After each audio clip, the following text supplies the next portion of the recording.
Hello दोस्तों, नमस्कार, good morning. बहुत बहुत स्वागत है आप सबका हमारे यूट्यूब चैनल हिंदी एकेडमी परिवार में। कैसे हैं आप लोग? आशा करते हूँ अच्छे होंगे, स्वस्थ होंगे और खूब मन लगा करके पढ़ाई कर रहे होंगे, अपने लक्ष्य के प्रति निरंतर आगे बढ़ते होंगे। तो दोस्तों, मैं क्लास लेके आ गई हूँ। तो मैं बिहार यस स्टेट के लिए तैयारी करा रही हूँ। तो आज मैं मॉक टेस्ट 9 लेके आई हूँ और दोस्तों आज मैं हिंदी साहित्य का इतिहास के अंतर्गत मैं आदिकाल पे चर्चा करूँगी। ठीक है? तो जो भी भाई बहन चैनल पे पहली बार हैं, हमें पहली बार हमसे जुड़ पा रहे हैं, वे चैनल को सब्सक्राइब कर लें, बेल आइकन प्रेस कर लें, जिससे हमारे वीडियोज़ की हर नोटिफिकेशन मिल जाया करे उन्हें। और दोस्तों क्लास में अंत तक बने रहा करिए। अगर वीडियो पसंद आती है तो वीडियो को लाइक किया करिए, ठीक है? और क्लास को खूब शेयर किया करिए, जिससे और भी भाई बहन हमसे जुड़ पाएँ। तो चलिए बिना देर किए हुए आज की क्लास को कंटिन्यू करती हूँ। मुझे विश्वास है दोस्तों यहाँ से आप सबका बहुत से प्रश्न तैयार होंगे। प्रश्नों की संख्या कम रहेगी, लेकिन इसमें ABCD को भी मैं बताऊँगी, तो आप सबका अच्छे से रिवीजन हो जाएगा। ठीक है, चलिए देखते हैं। पहला प्रश्न है, हिंदी साहित्य के प्रथम काल को आदिकाल नाम किसने दिया? हिंदी साहित्य के प्रथम काल को आदिकाल नाम किसने दिया? ऑप्शन ए है रामचंद्र शुक्ल, ऑप्शन बी है हजारी प्रसाद द्विवेदी, ऑप्शन सी है राहुल सांकृत्यायन, ऑप्शन डी है मिश्रबंधु। तो दोस्तों इनमें आप सब अपने अपने आंसर गेस करिए, और जो भी भाई बहन चैनल पे पहली बार हैं वे कॉपी पेन लेके बैठे। ठीक है, तो देखिए हिंदी साहित्य के प्रथम काल को आदिकाल नाम किसने दिया है? तो हजारी प्रसाद द्विवेदी जी ने दिया है। और दोस्तों नामकरण से खूब प्रश्न पूछे जाते हैं, तो राइट आंसर हो जाएगा आपका ऑप्शन बी, हजारी प्रसाद द्विवेदी जी ने हिंदी साहित्य के प्रथम काल को आदिकाल नाम दिया है। वहीं पे आचार्य रामचंद्र शुक्ल की बात करूं तो उन्होंने क्या नाम दिया है? तो आचार्य राम शुक्ल जी ने वीरगाथा काल नाम दिया है। ठीक है, तो आप लोग नोट करेंगे, आचार्य राम शुक्ल जी ने आदिकाल को वीरगाथा काल नाम दिया है। और राहुल सांकृत्यायन का भी काल विभाजन खूब पूछा जाता है। इन्होंने आदिकाल को क्या नाम दिया है ये पूछा जाता है। तो दोस्तों इन्होंने सिद्ध सामंत काल नाम दिया है। तो आप नोट करेंगे सिद्ध सामंत काल। ठीक है, वहीं पे दोस्तों मिश्रबंधु की बात करूं तो मिश्रबंधु जी ने आदिकाल को क्या कहा है? तो उन्होंने प्रारंभिक काल कहा है। ठीक है, आप नोट करेंगे प्रारंभिक काल।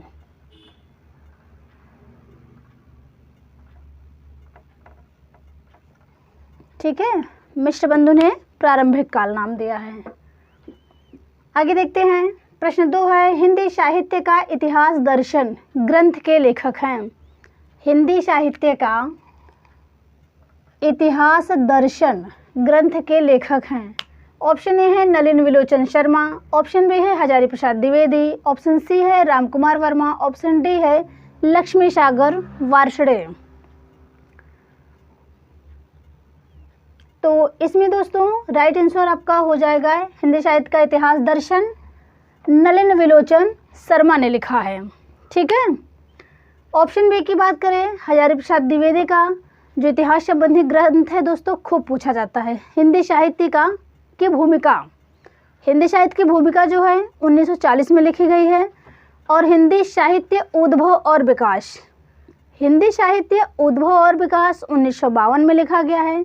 और हिंदी साहित्य का आदिकाल ये भी 1952 में लिखा गया है। तो आप लोग ज़रूर से ज़रूर इसको पढ़े रहें, ये परीक्षा में खूब रिपीट होता है। रामकुमार वर्मा की बात करूँ दोस्तों तो इन्होंने क्या लिखा है? इन्होंने लिखा है, रामकुमार वर्मा जी ने हिंदी साहित्य का आलोचनात्मक इतिहास। तो इनको आप नोट कर लेंगे, हिंदी साहित्य का आलोचनात्मक इतिहास।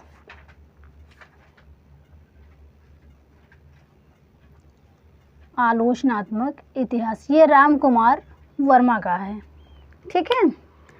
और ऑप्शन डी लक्ष्मी सागर वार्ष्णेय की बात करूँ तो इन्होंने दोस्तों आधुनिक हिंदी साहित्य नाम से लिखा है, यहीं पे नोट कर लीजिए, आधुनिक हिंदी साहित्य।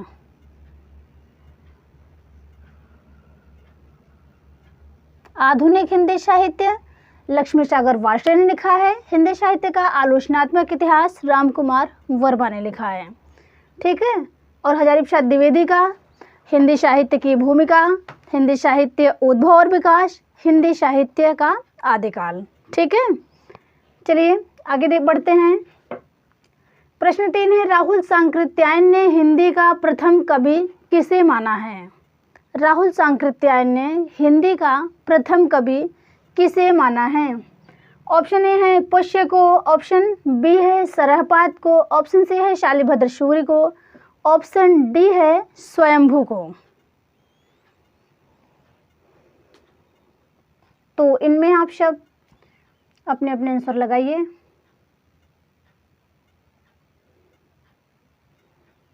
तो देखिए ये दोस्तों यहाँ पे राइट आंसर हो जाएगा सरहपा। राहुल सांकृत्यायन ने हिंदी का प्रथम कवि सरहपा को माना है। ठीक है। वहीं पे मैं पुष्य की बात करूं तो शिव सिंह सेंगर ने हिंदी का प्रथम कवि पुष्य या पुंड को माना है। ठीक है। पुष्य को किसने माना है? तो शिव सिंह सेंगर ने। शालिभद्र सूरि की बात करूं दोस्तों तो हिंदी का प्रथम कवि शालिभद्र सूरि को किसने माना है? तो गणपति चंद्र गुप्त जी ने। स्वयंभू की बात करूं तो स्वयंभू को किसने माना है दोस्तों? राम कुमार वर्मा ने। राम कुमार वर्मा जी ने हिंदी का प्रथम कवि स्वयंभू को माना है और शालिभद्र सूरि को गणपति चंद्र गुप्त ने माना है। तो आप ध्यान रखिएगा, गणपति चंद्र गुप्त। ठीक है। तो प्रश्न 4 देखते हैं। आदिकाल को संक्रमण काल या प्रवर्तन काल किसने कहा है? ऑप्शन ए है सुमन राजे, ऑप्शन बी है मोहन अवस्थी, ऑप्शन सी है धीरेन्द्र वर्मा, ऑप्शन डी है राम खिलावन पांडे। तो इनमें आप सब अपने अपने आंसर करिए।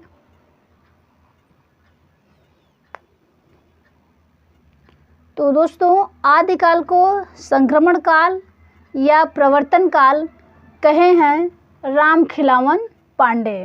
ठीक है। तो सुमन राजे की बात करूँ दोस्तों, सुमन राजे ने आदिकाल को आधार काल कहा है और मोहन अवस्थी ने भी आदिकाल को आधार काल नाम दिया है। धीरेन्द्र वर्मा की बात करूं तो धीरेन्द्र वर्मा ने आदिकाल को अपभ्रंश काल कहा है। ठीक है। चलिए प्रश्न 5 देखते हैं। आचार्य शुक्ल ने प्रेमाख्यानक काव्य परंपरा के प्रथम कवि माना है। आचार्य रामचंद्र शुक्ल ने प्रेमाख्यानक काव्य परंपरा के प्रथम कवि माना है। तो किसको माने हैं? देखिए ऑप्शन ए है कुतुबन, ऑप्शन बी है शालिभद्र सूरि, ऑप्शन सी है ईश्वरदास, ऑप्शन डी है सरहपाद, ऑप्शन ए है स्वयंभू। तो इनमें आप सब अपने आंसर लगाइए।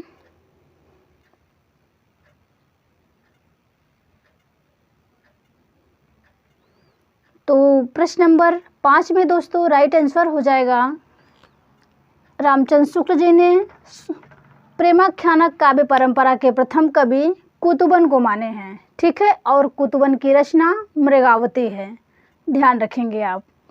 ऑप्शन बी की बात करूं शालिभद्र सूरि को हिंदी का प्रथम कवि गणपति चंद्रगुप्त ने माना है। ठीक है। ठीक है। और सरहपा को किसने माना है? तो सरहपा को दोस्तों राहुल सांकृत्यायन ने माना है, हिंदी का पहला कवि। और स्वयंभू की बात करूं तो स्वयंभू को राम कुमार वर्मा ने माना है। ठीक है। चलिए आगे देखते हैं।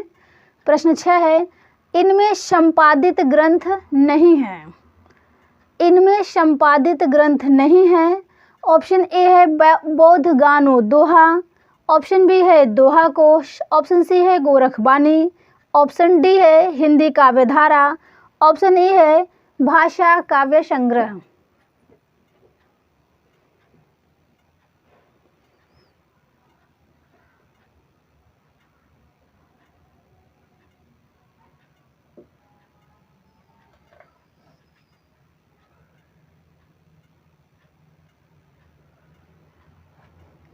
तो देखिए संपादित ग्रंथ नहीं है, यहाँ पे ये पूछा गया है। ठीक है, तो इनमें क्या हो जाएगा दोस्तों, बौद्ध गानो दोहा का संपादन किसने किया है, हरप्रसाद शास्त्री ने। दोहा कोश का दोस्तों प्रबोध चंद्र बागची ने किया है। गोरखबानी का संपादन किसने किया है, पीताम्बर दत्त बर्थवाल ने, जो कि गोरखनाथ की रचनाओं का संकलन है। हिंदी काव्य धारा नाम से संपादन किसने किया है बताइए, तो राहुल सांकृत्यायन ने।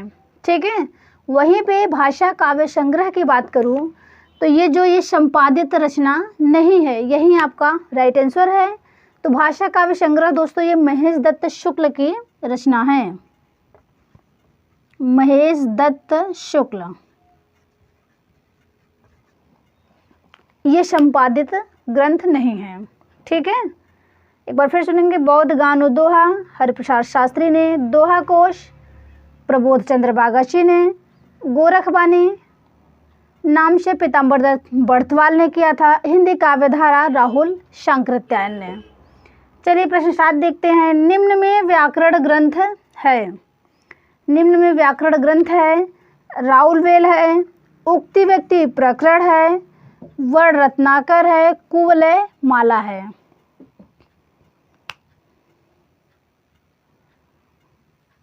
तो देखिए यहाँ पे व्याकरण ग्रंथ पूछा गया है, तो इसमें राइट आंसर हो जाएगा दोस्तों उक्ति व्यक्ति प्रकरण। ये एक व्याकरण ग्रंथ है और ये किसका है, तो ये दामोदर शर्मा का है।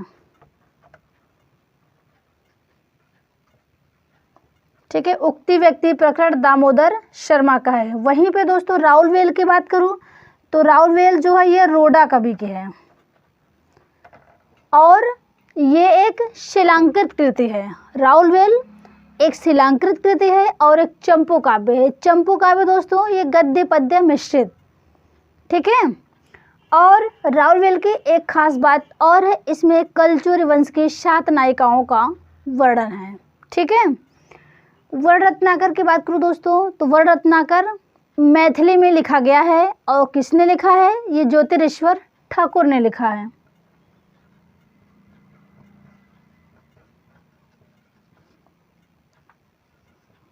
ठीक है,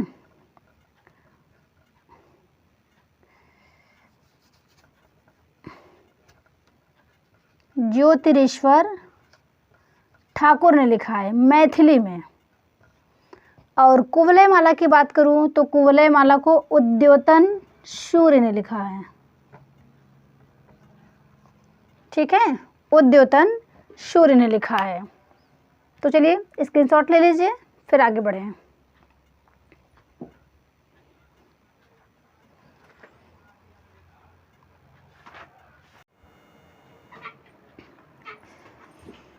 चलिए प्रश्न 8 देखते हैं।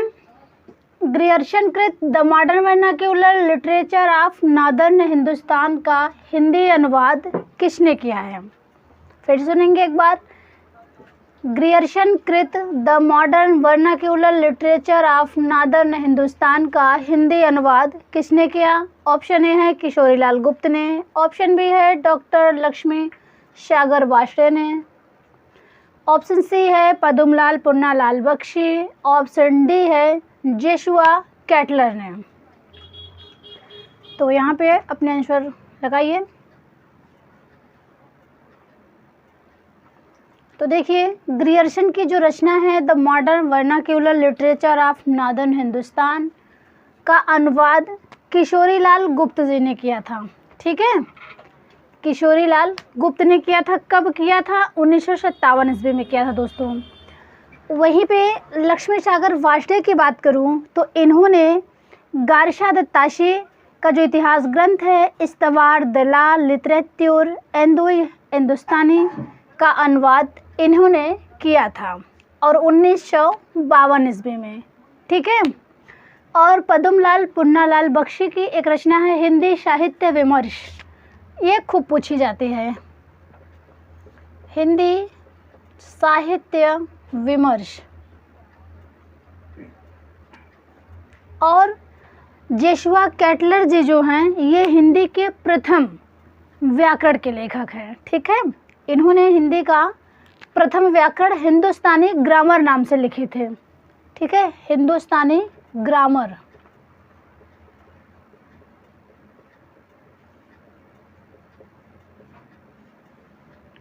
तो चलिए आगे बढ़ते हैं।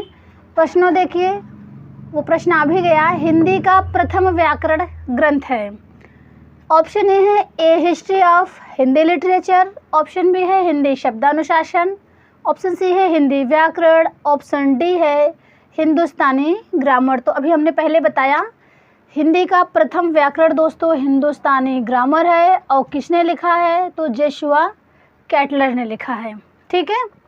वहीं पे ए हिस्ट्री ऑफ हिंदी लिटरेचर की बात करूँ तो इसे किसने लिखा है, तो फ्रैंक ईके ने लिखा है, फ्रैंक ईके। ठीक है। और हिंदी शब्दानुशासन के लेखक हैं किशोरीदास वाजपेयी।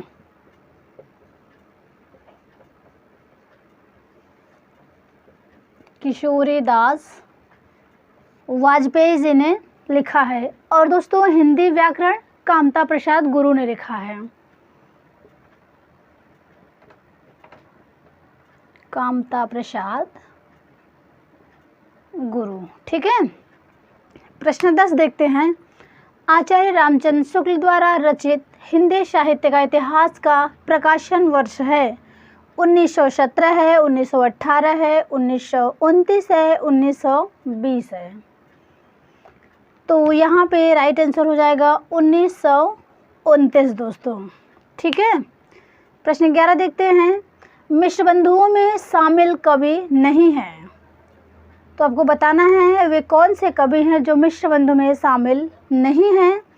ऑप्शन ए है गणेश बिहारी मिश्र, ऑप्शन बी है श्याम बिहारी मिश्र, ऑप्शन सी है सुखदेव बिहारी मिश्र और ऑप्शन डी है विश्वनाथ मिश्र।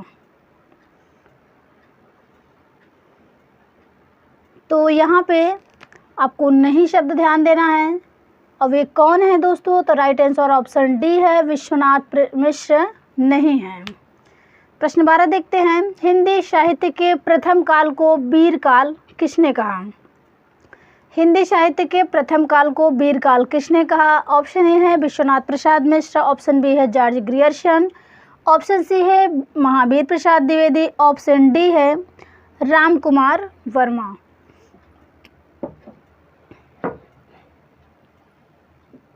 तो आप लोग अपने अपने आंसर लगा लीजिए। तो देखिए हिंदी साहित्य के प्रथम काल को वीर काल किसने कहा है दोस्तों, तो वीर काल कहे हैं विश्वनाथ प्रसाद मिश्र जी। ठीक है।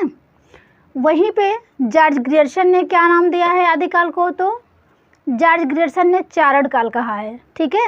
जॉर्ज ग्रियर्सन जी ने चारण काल नाम दिया है।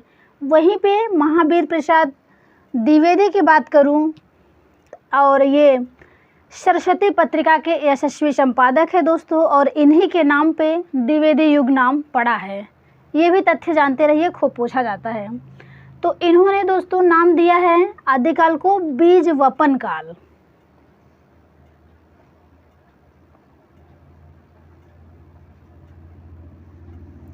बीज वपन काल नाम महावीर प्रसाद द्विवेदी जी ने आदिकाल को दिया है। ऑप्शन डी राम कुमार वर्मा, इन्होंने दोस्तों आदिकाल को संधिकाल व चारण काल नाम दिया है। ठीक है। राम कुमार वर्मा जी संधि व चारण काल। ठीक है। संधि व चारण काल नाम राम कुमार वर्मा जी ने दिया है। चलिए प्रश्न 13 देखते हैं। हिंदी साहित्य का दूसरा इतिहास के लेखक हैं। हिंदी साहित्य का दूसरा इतिहास के लेखक ऑप्शन ए है doctor Bachchan Singh, option B है सुमन राजे, ऑप्शन सी है आचार्य शुक्ल, ऑप्शन डी है नगेंद्र। तो यहाँ पे दोस्तों हिंदी साहित्य का दूसरा इतिहास डॉक्टर बच्चन सिंह ने लिखा है। सुमन राजे की बात करूँ तो हिंदी साहित्य का आधा इतिहास सुमन राजे ने लिखा है, हिंदी साहित्य का आधा इतिहास। और आचार्य शुक्ल जी ने हिंदी साहित्य का इतिहास लिखा है। नगेंद्र ने दोस्तों उन्होंने हिंदी साहित्य का इतिहास नहीं लिखा है, वे संपादक के रूप में कार्य किए हैं। ठीक है। और दोस्तों सुमन राजे ने हिंदी साहित्य के आदिकाल को आधार काल नाम दिया है। तो दोस्तों बस आज यहीं पे अपनी वाणी को विराम दूंगी। क्लास कैसी रहे इस पे आप सब अपनी प्रतिक्रिया ज़रूर दीजिएगा। और दोस्तों वीडियो पसंद आया हो तो वीडियो को लाइक करिएगा। ठीक है। अब मिलेंगे अपने नेक्स्ट वीडियो में, तब तक के लिए नमस्कार।